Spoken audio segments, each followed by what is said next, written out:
Hey everyone, glad to see you. Today we're taking a look at John 9.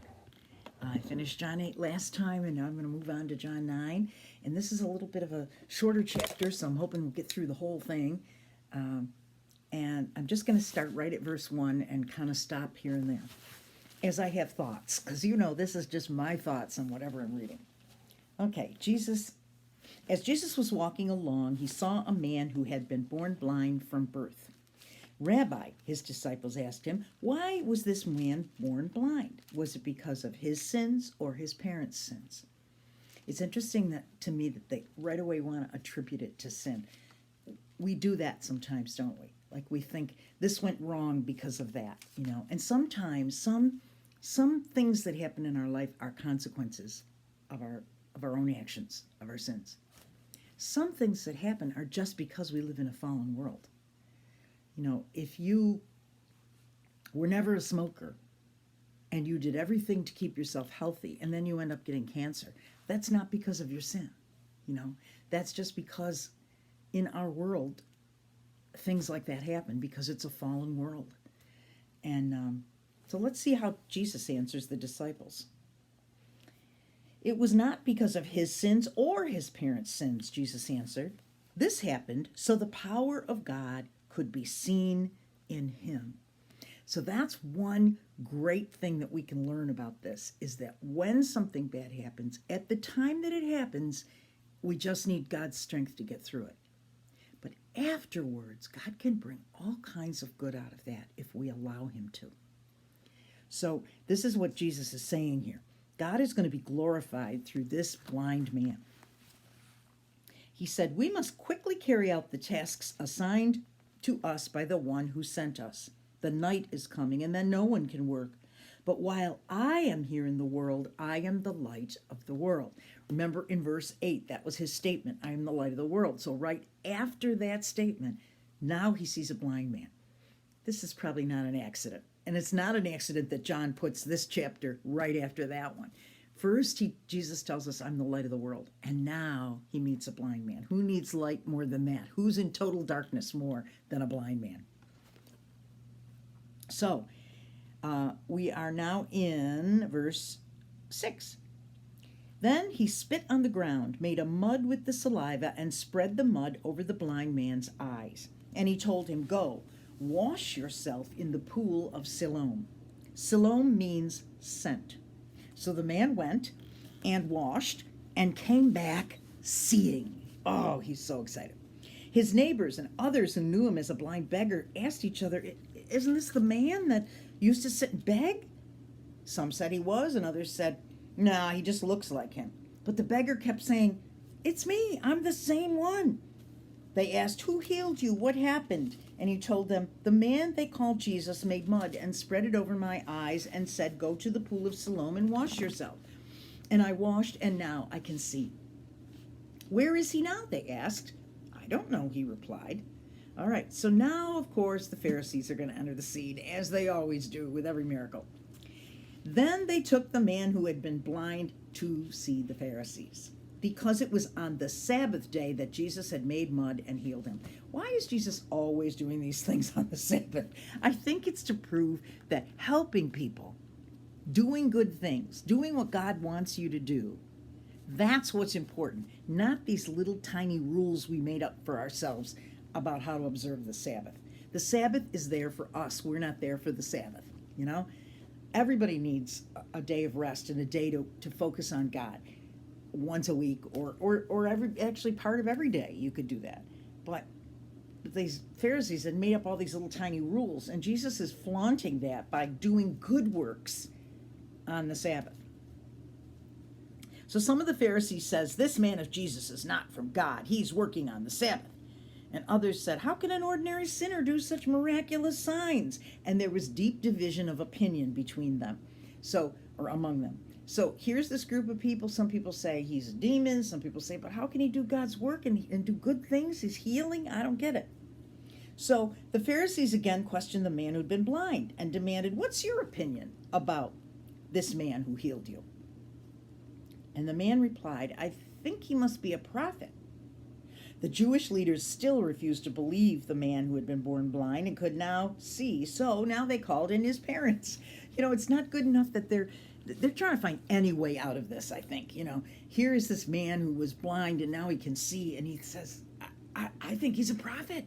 Like, who could do such a great thing? And they said, well, we're not going to believe you. Let's call your parents in. Let's talk to them. So the Jewish leaders called in his parents. They asked them, is this your son? Was he the one born blind? If so, can he now see?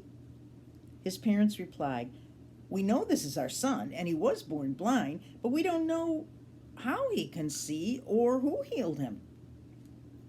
Ask him. They're pushing it back on the son. This is really out of fear. They said, he is old enough to speak for himself. This is verse 22 tells us. His parents said this because they were afraid of the Jewish leaders. So they weren't going to say how joyful they were or how excited they were or what a great healer Jesus must be. They were more afraid of the Jewish leaders. So they just said, ask my son. He can speak for himself. I'm not going to say it. It says, the Jewish leaders had announced that anyone saying Jesus was the Messiah would be expelled from the synagogue. So they didn't want to be expelled from the synagogue, but they did see that their son got healed. So they just said, he's old enough, ask him.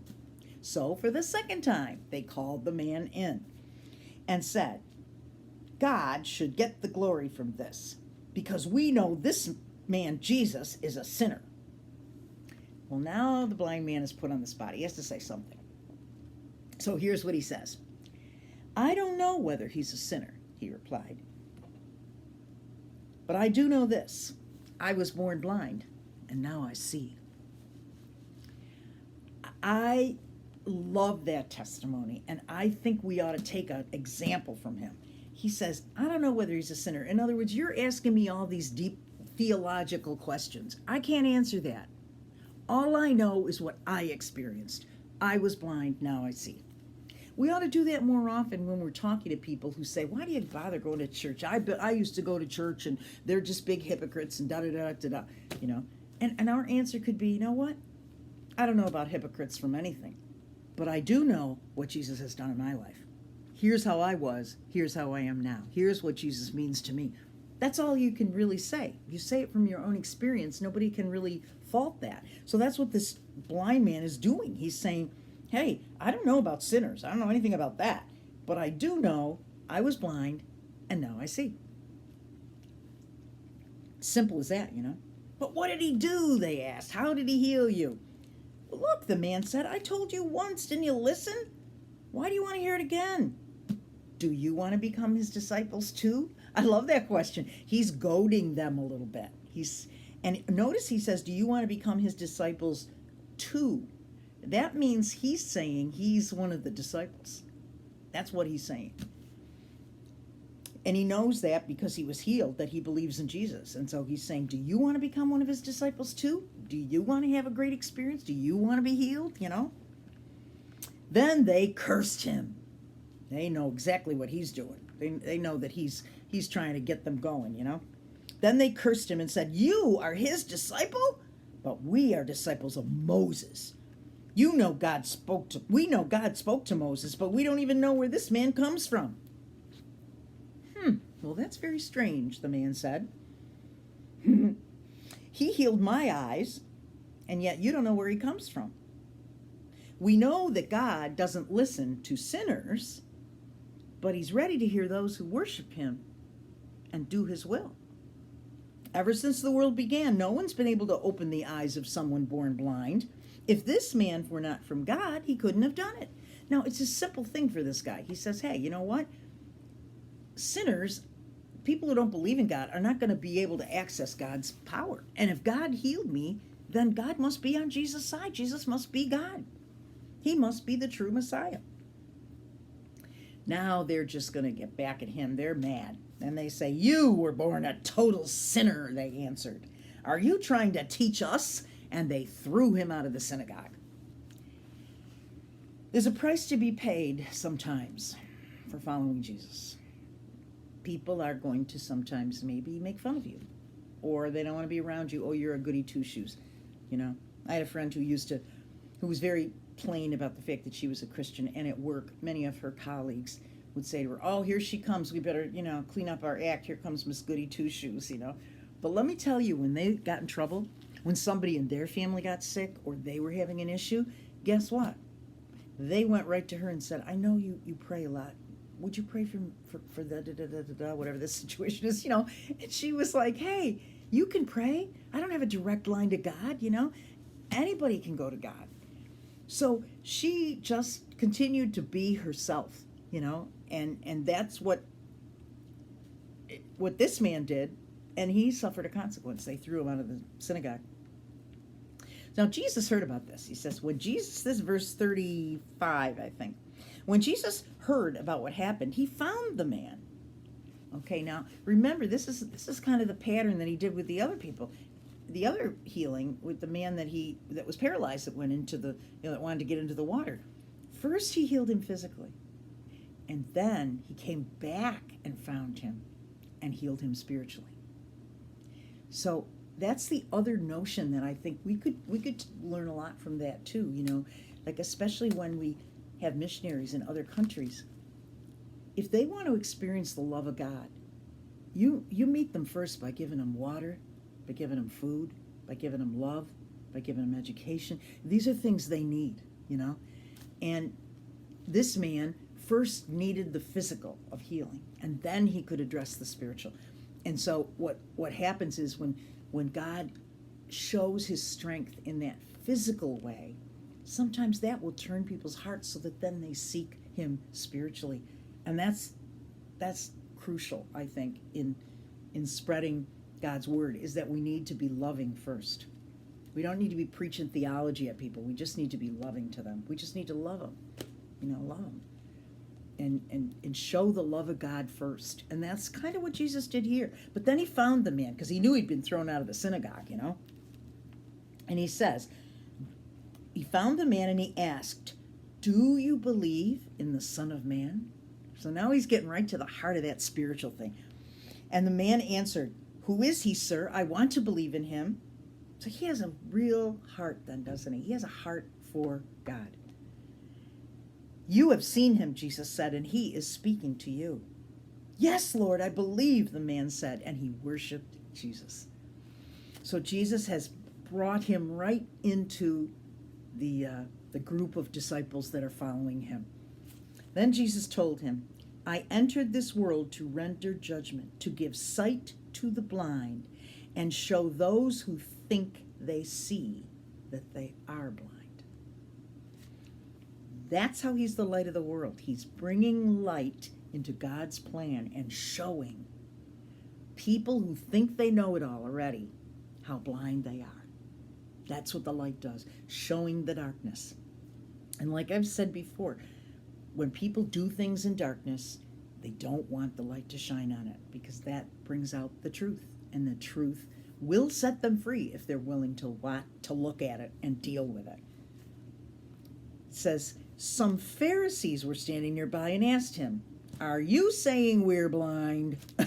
They get the hint, He says, "I'm giving sight to the blind and show those who think they see that they are blind."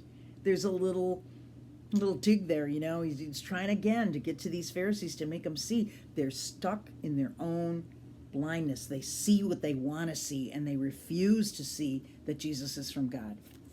So some Pharisees who were standing nearby heard him and said, "Are you saying we're blind?" "If you were blind, you wouldn't be guilty," Jesus replied, "but you remain guilty because you claim you can't see."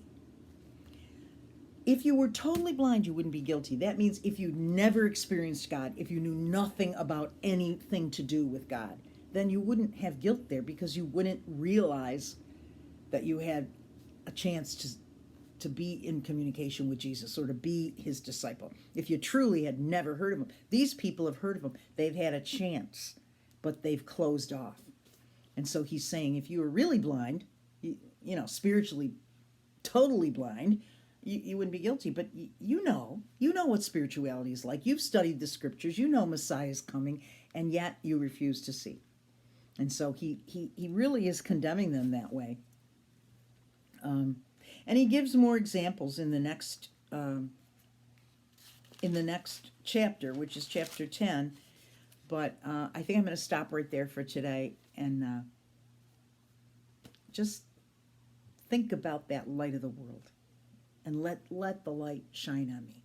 Even in your prayer life, it's wonderful to sit and just try to commune with God and do whatever prayers you're praying for yourself, praying for your community, praying for our nation, praying for the people in your family who need help.